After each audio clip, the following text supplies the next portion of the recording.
नमस्कार साथियों, स्वागत है आपका हमारे YouTube चैनल पर। आज हम बात करेंगे राजस्थान के महत्वपूर्ण व्यक्तित्व के बारे में। तो सबसे पहले बात करते हैं सूर्यमल मिशन की, जो बूंदी से संबंध रखते हैं। वंश भास्कर के रचयिता हैं और माँ के सूर्यमल मिश्रण का जन्म 19 अक्टूबर 1815 को हुआ था और पिताजी चंडीदास और माता भवानी बाई इनके घर हुआ था। हिरणा गांव बूंदी में हुआ था। ठीक, बढ़ते हैं अगली नोट्स की ओर। बात करते हैं सूर्यमल मिश्रण की। तो सूर्यमल मिश्रण ने बूंदी के शासक राम सिंह के कहने पर 1840 में वंश भास्कर को लिखना शुरू किया था। क्वेश्चन आ सकता है कि वंश भास्कर को लिखने का श्रेय किसे जाता है? तो सूर्यमल मिश्रण को। और उन्हें प्रेरित करने का श्रेय किसे जाता है? तो बूंदी के शासक हुआ करते थे राम सिंह, उन्हें जाता है। लेकिन कुछ वर्षों के बाद 1856 में वंश भास्कर लिखना बंद कर दिया। इनकी मृत्यु 1868 में हुई। उनके बाद उनके दत्तक पुत्र मुरारीदास ने इस ग्रंथ को पूर्ण करने का काम किया था। बहुत महत्वपूर्ण, मुरारीदास नाम आप व्यवस्थित याद रखना। अब बढ़ते हैं अगले।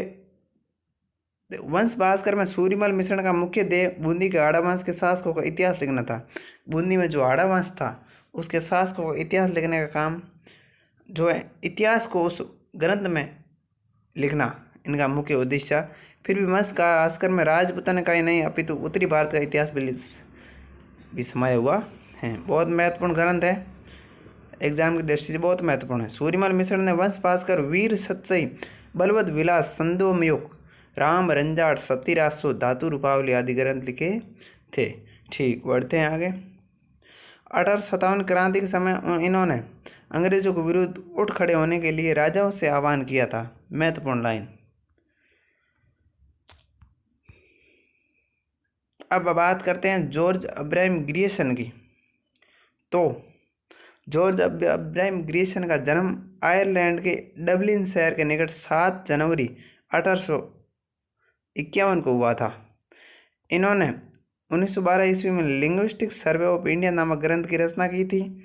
बहुत महत्वपूर्ण बात यहाँ से उठती है कि 1912 में लिंग्विस्टिक सर्वे ऑफ इंडिया नामक पुस्तक के रचयिता कौन थे?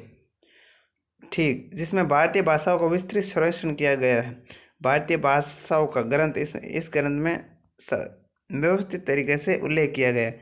इस ग्रंथ में डॉक्टर अब्राहम ग्रियर्सन ने राजपूतानी की भाषा के लिए राजस्थानी शब्द का प्रयोग किया था, सर्वप्रथम, जो समस्त राजपूताना प्रचलित विभिन्न भाषाओं का नाम था। ठीक, अखेराज सोनगरा।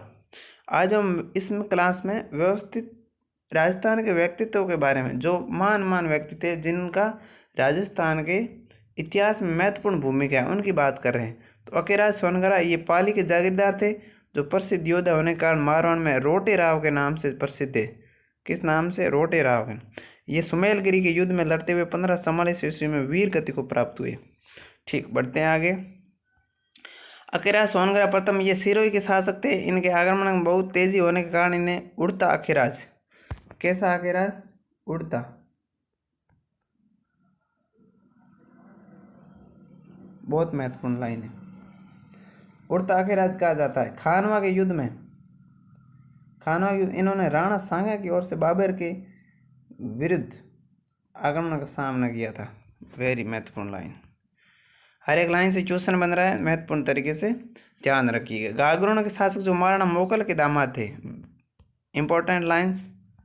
सन 1423 में मालवा के सुल्तान होशंगा शाह ने से लड़ते हुए गागरोनगढ़ में वीर गति को प्राप्त हुए थे ये। अब बात करते हैं अमर सिंह राठौड़ की। बहुत महत्वपूर्ण शासक हैं अमर सिंह राठौड़, जो जोधपुर के शासक गज सिंह के बड़े पुत्र अमर सिंह राठौड़ का जन्म 1617 में हुआ था। मैं ज़्यादा इसके जन्म के बारे में कोई नहीं पूछता, लेकिन थोड़ा बहुत ध्यान रखिए कि 1613 में जोधपुर के शासक थे। गज सिंह के बड़े पुत्र थे अमर सिंह राठौड़। ठीक, उद्दंड में पराक्रम स्वभाव के कारण पिता गज सिंह इनसे नाराज हुआ करते थे।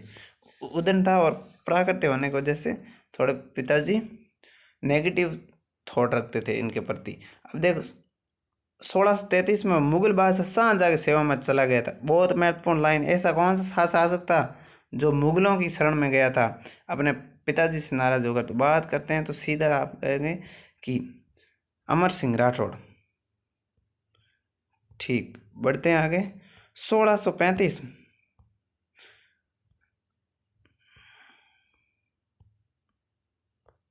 अमर सिंह को नागौर, बहू और अलाय के परगने जागीर में मिले थे। मुगल दरबार में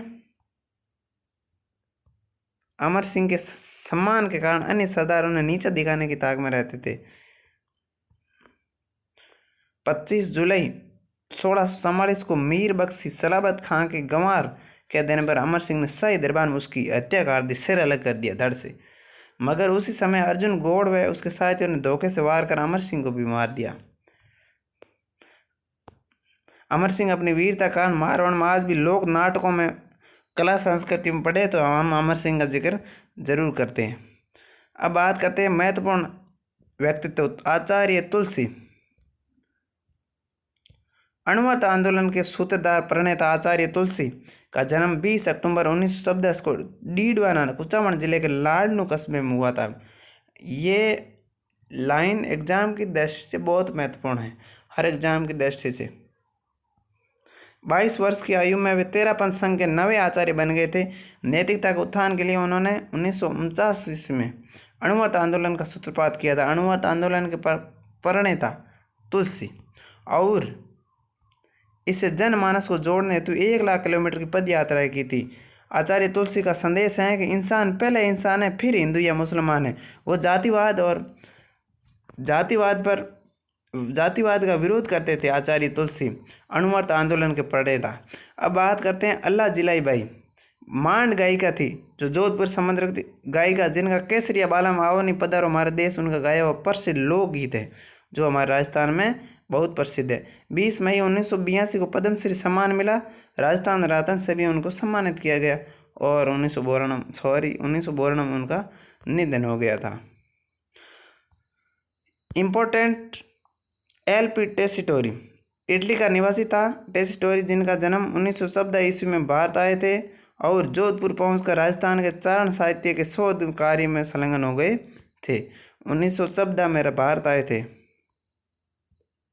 और इन्होंने जालोर, बीकानेर, उदयपुर, जयपुर, पाली, नागौर, सीकर आदि का भ्रमण करके कई दुर्लभ पांडुलिपियों, शिलालेख आदि का एकत्रित किए थे। बीकानेर के टेसीटोरी को महाराणा गंगा सिंह ने चारण साहित्य में संरक्षण एवं संग्रह करने का कार्य सौंपा। 1919 में बीकानेर में टेसीटोरी की मृत्यु हुई, लेकिन टेसीटोरी ने वेली किशन रुक्मणी वचनिका व राव रतन महेश दास सूत्री वचनिका और राव जयति संघ नामक पुस्तिकाओं का संपादन किया था। इसलिए ये हमारे राजस्थान के इतिहास में अपनी महत्वपूर्ण जगह बना पाए। उनकी सर्वाधिक प्रसिद्ध पुस्तक bardic and historical survey of Rajasthan, a descriptive catalogue of the bardic and historical manuscript हैं, जो 1917 में प्रकाशित हुई थी।